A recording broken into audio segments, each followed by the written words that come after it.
کہتے ہیں ہم دعا کریں نہ کریں خدا ساڈے نال ہے. یہ ساڈے بڑے آئیڈیا نے ساڈے, اسی اپنے کتنا بڑھایا ہے, ساڈا دل صاف ہے, اسی کوئی گناہگار نہیں, اسی یہ ہماری اپنی تسلی ہے. کیونکہ جب ہم کلام کی صورت میں جب تک اپنے آپ کو نہیں دیکھتے ہم اس کو ثابت نہیں کر پاتے. اور کلام یہ فرماتا ہے کہ جب تک ہم خدا کی بارگاہ میں آ کر, خدا کی جماعت میں آ کر, اس کے حمد کے گیت گا کر, اس کے کلام کو سن کر اس پر عمل کر کے خدا کی حضوری میں حاضری نہیں دیں گے, تب تک ہم خدا کے نہیں بلکہ ہم جسمانی ہیں. اور آج کا ٹاپک جو ہے خدا کی روح نے میرے دل میں ڈالا وہ ہے روح کے موافق چلنا. ہزاروں دفعہ یہ ٹاپک سنا ہے آپ نے, روح کے موافق چلے, روح کے موافق چلے. اصل میں مسئلہ یہ ہے کہ ہمیں صحیح طور پر پتہ ہی نہیں ہے کہ روح کے موافق چلنا کیا ہے, روح ہے کیا, روح سے کس طرح سے کام لینا ہے. اور اصل انسان کی جو اسپرٹ ہے, اس کی جو زوراور بنیاد ہے وہ اس کی روح ہے. اگر آپ کے جسم سے آپ کی روح نکل جائے تو آپ مر جائیں گے. اسی طرح جب ایک روحانی شخص کے اندر خدا کا روح نہیں ہوگا, بے شک وہ خدا پر ایمان رکھتا ہے, کلام میں لکھا ہے غیروں میں بھی ایمان رکھتا ہے, شیطان بھی ایمان رکھتا ہے کہ خدا موجود ہے. لیکن خدا کا روح یہ بتاتا ہے کہ جب تک اگر ہم ایماندار کہلا رہے ہیں اپنے آپ کو تو ہمارے اندر خدا کا روح نہیں ہوگا, تب تک ہم خدا کے روح کے وسیلہ سے کام نہیں کر پائیں گے. اور روح کا ایک بہت ویک پوائنٹ یہ ہے کہ روح بہت جلدی رنجیدہ ہو جاتا ہے, کیونکہ وہ پاک ہے, وہ خدا کا پاک روح ہے, اور وہ کبھی برائی کو دیکھ نہیں سکتا, وہ تاریکی کو دیکھ نہیں سکتا, وہ گناہ کو دیکھ نہیں سکتا, وہ نافرمانی کو دیکھ نہیں سکتا, وہ جھوٹ کو دیکھ نہیں سکتا, وہ فریب کو دیکھ نہیں سکتا. تو جب بھی ہمارے اندر یہ کمیاں کمزوریاں آ جائیں گی تو اس بات کا ثبوت ہے کہ ہم خدا کے روح سے خالی ہو چکے ہیں.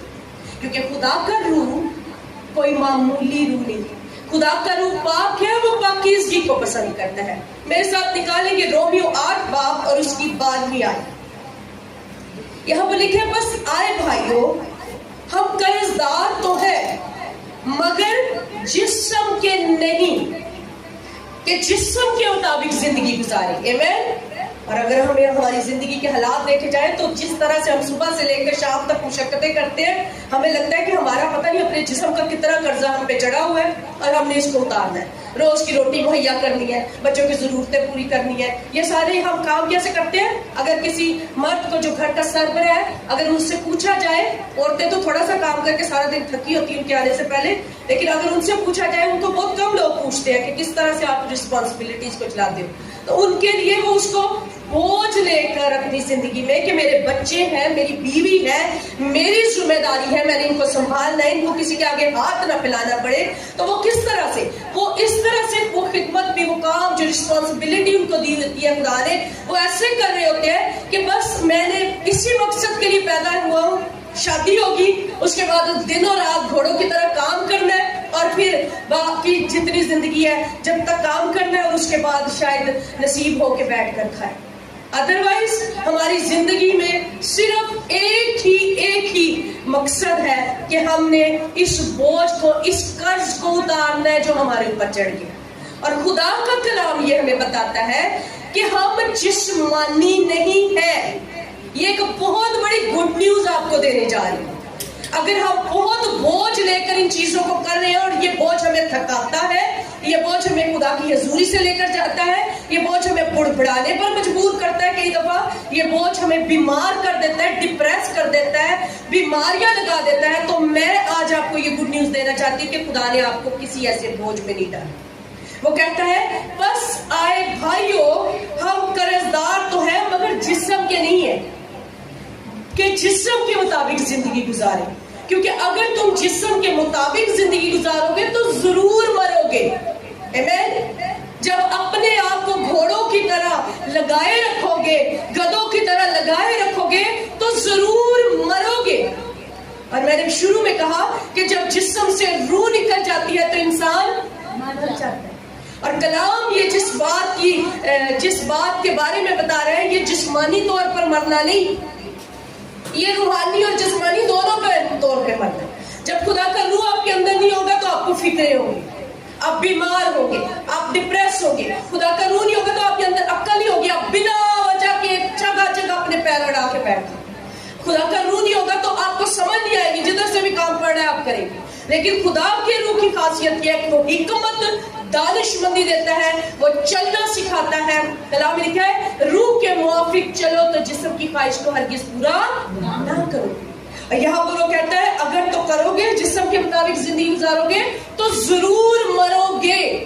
کیا فائدہ ہوگا؟ کہتے ہیں انسان نے زندگی میں سب کچھ حاصل کر دیا اور اپنی روح اور جان کا ہی نقصان کر دیا تو کیا فائدہ؟ ساری عمر، جیسے میں نے کہا کہ ایک روٹین ایک مرد کی کہ اس نے کمانا ہے، ساری عمر کماتے رہنا ہے، اور اینڈ میں کئی دفعہ وہ بچے انہی ماں باپ کو گھر سے نکال دیتے ہیں، انہی کو عزت نہیں دیتے، انہی کا خیال نہیں کرتے، تو کیا فائدہ حاصل ہوتا ہے؟ ساری عمر ان کی وجہ سے خدا کو بھی ٹائم نہیں دیا. زبور کہتے ہیں جنہ علی تو پاپ کمایا نال کسے نہ جانا ہے. تو عزیزو سب سے پہلے ہمیں اپنی لائف میں پرائورٹی اپنے آپ کو دینی، اپنے آپ کو پیار کرنا شروع کرنا ہے، اپنی ذات کے بارے میں بھی سوچنا ہے. بری بات نہیں ہے کہ مرد کام کرتے، خدا نے انہیں رسپانسیبل بنایا ہے، لیکن خدا نے آپ کو اتنی عقل بھی دی ہے کہ جو کلام میں خدا یسوع نے کہا جو کیفا کیا ہے اسے دو، جو خداوند کا ہے وہ اسے دو. جب آپ برابری رکھیں گے ہر ایک کام میں، بیلنس رکھیں گے، تو خداوند آپ کو کبھی بھی کسی جگہ پر پریشان نہیں ہوگا. کیونکہ اگر ہم اس چیز کو لے کر چل رہے ہیں، جب ہم اپنے آپ کو خدا سے بھی دور لے جاتے ہیں، عبادت سے بھی دور لے جاتے ہیں، خدا کی حضوری سے بھی دور لے جاتے ہیں، اور دن رات ایک ہی کام کرتے جاتے ہیں، تو کیا ہوتا ہے؟ ہم خدا کو خوش نہیں کر رہے ہوتے، پھر ہمارے کسی چیز میں برکت نہیں آتی. کلام میں لکھا تو تھوڑے میں دیانتدار رہ تو میں تجھے ہر ایک چیز کا مختار بناؤں گا. اور یہاں پر وہ کہتا ہے اگر روح سے بدن کے کاموں کو نیز تو نابود کرو گے تو جیتے رہو گے، اس لیے کہ جتنے خدا کے روح کی ہدایت سے چلتے ہیں وہی خدا کے بیٹے ہیں. کیونکہ تم کو غلامی کی روح نہیں ملی بلکہ جس سے پھر ڈر پیدا ہو، بلکہ لپالت ہونے کی روح ملی جس سے ہم ابا یعنی آئے باپ کہہ کر پکارتے ہیں. میں ہمیشہ کہتی ہوں کہ جب ہم خدا کے گھر میں آتے ہیں تو ہمیں یقین ہونا چاہیے کہ ہمارے باپ کے گھر ہم آئے ہیں، ہم یتیم نہیں ہیں. کسی بھی بات کی فکر کر کے نہ ہم اپنے ایک دن کو گھٹا سکتے ہیں نہ بڑھا سکتے ہیں. تو اچھا کیا ہے کہ ہم اپنے خدا کی آواز کو سنیں. آج انسان جسم کی خواہش کو پورا کرنے کے لیے زندگی کی تباہی اتار ہے.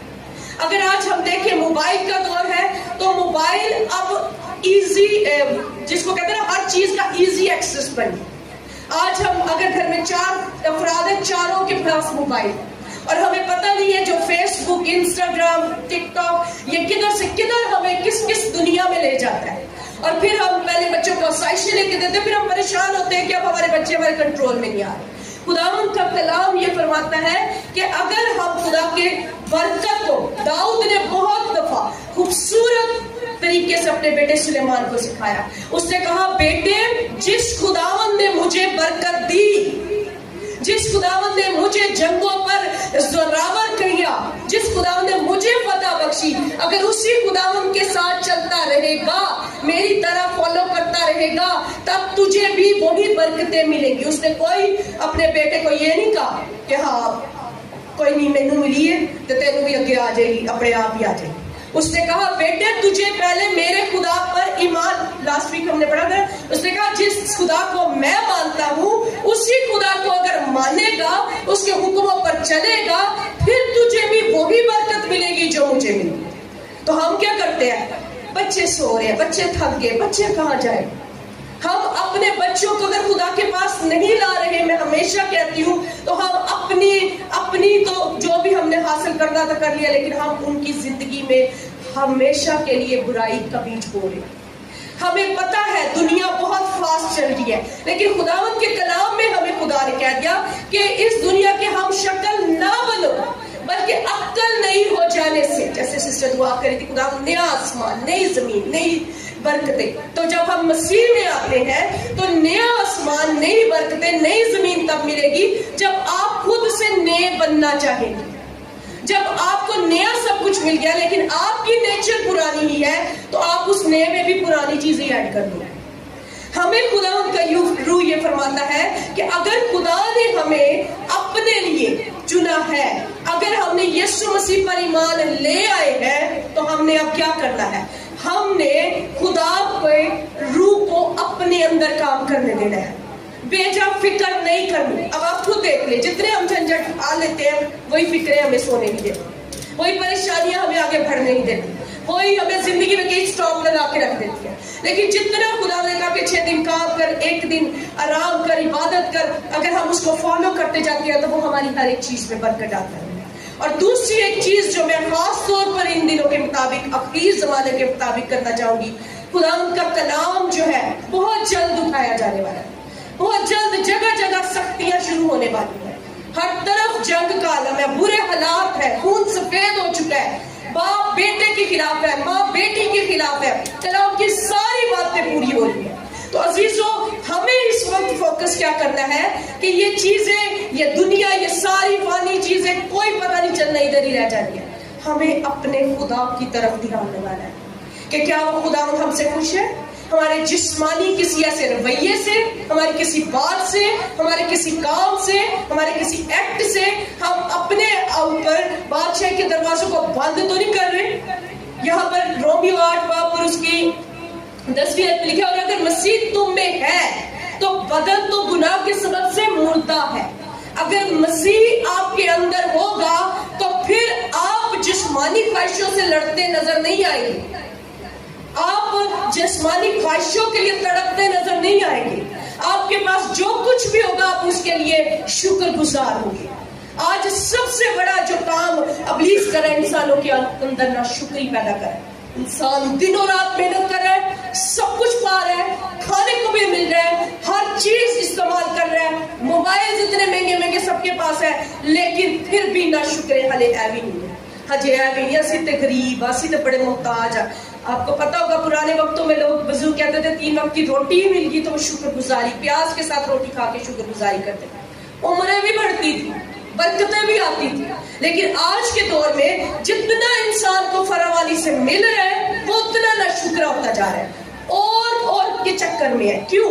کیونکہ شیطان اس مقصد کے لیے لگا ہوا ہے کہ انسان کو خدا کی بادشاہی سے دور لے جائے، وہ آپ کو ٹریپ کرے گا، وہ آپ کو طرح طرح کی آزمائشوں میں ڈال دے گا، وہ آپ کی سوچوں کو سب سے پہلے ٹریپ کرے گا، اور جو سب سے بڑا کام ہتھیار وہ استعمال کرے حسد کی روح کو، اسپرچل جیلسی کو، کلیسیائی طور پر اسپرچل جیلسی آپ کے اندر پیدا ہو جائے گی۔ ہاں اینو کیا آتا ہے، مینو ہے آمدہ ہے، یہ ہے وہ، اس طرح کی یہ ہوگا تو وہ ہی ہوگا، خدا کے گھر سے جنگیں شروع ہوگی۔ کلام میں لکھا ہے، کلام یہ بتاتا ہے کہ ہمیں اخیر زمانہ میں اپنے بدنوں کو مردہ کرنا ہے، بہت ضروری ہے۔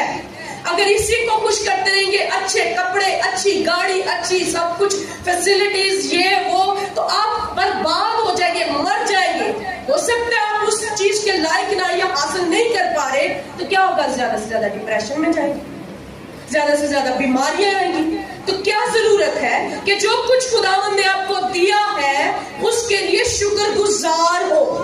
ہم شاید اس لائق بھی نہیں ہے کہ ادھر کھڑے ہو کر سانس لیں، خداوند کی شکر گزاری کرے جس حال میں اس نے رکھا ہے، خداوند کے نام کے ساتھ مذاق یا جھوٹ نہ بنائے۔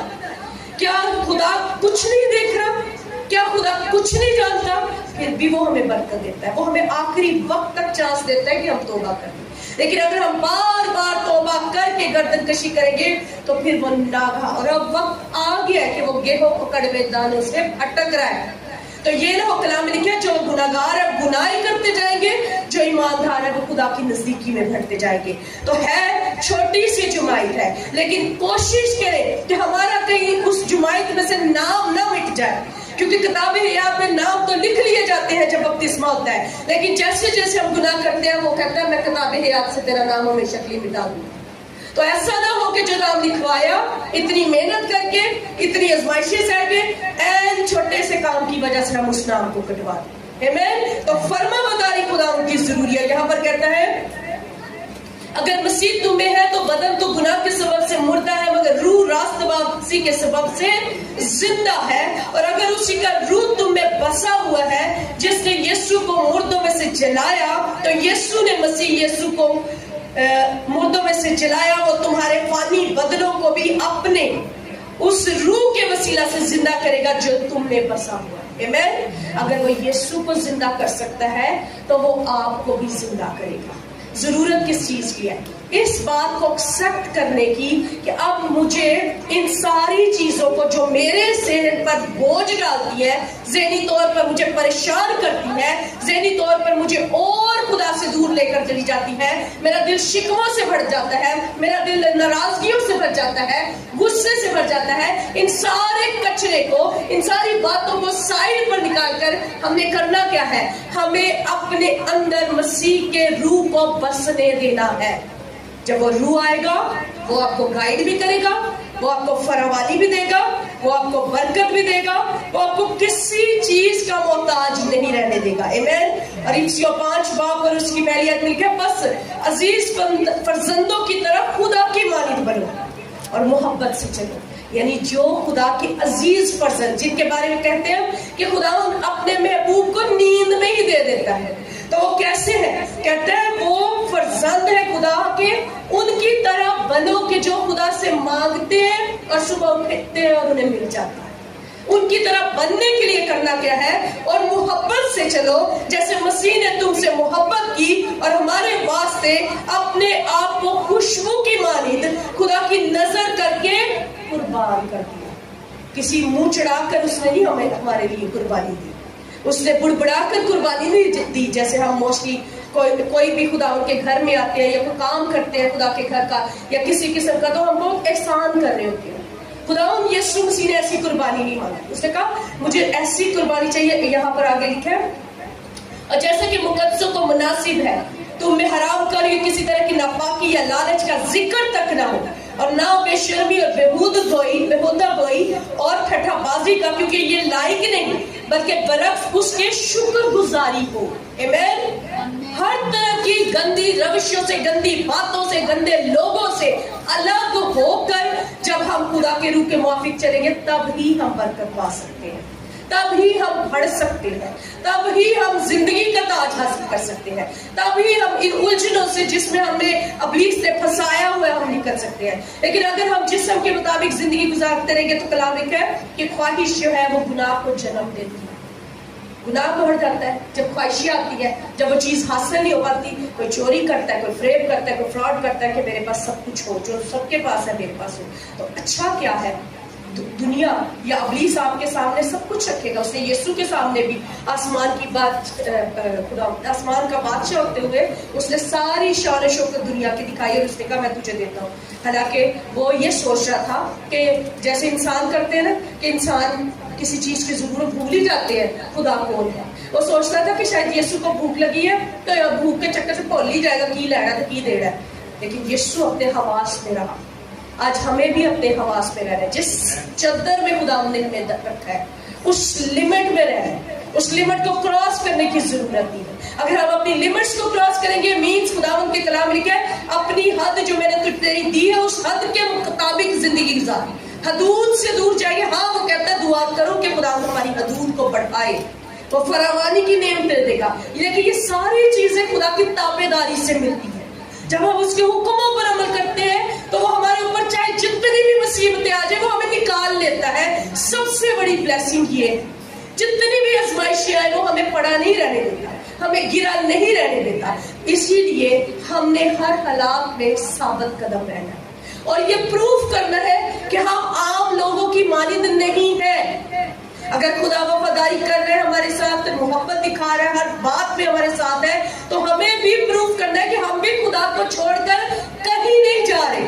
خداوند ہمارے ساتھ ہے تو ہم بھی اس کے ساتھ ہیں. اور جب آپ اس کے ساتھ چلنے کا دعویٰ کریں گے تو عزیزوں خداوند آپ کو کبھی بھی کسی بھی جگہ پر اکیلا نہیں چھوڑے. آمین. آنکھیں بند کرتے ہیں اور خداوند کی حضوری میں شکر گزاری کرتے ہیں.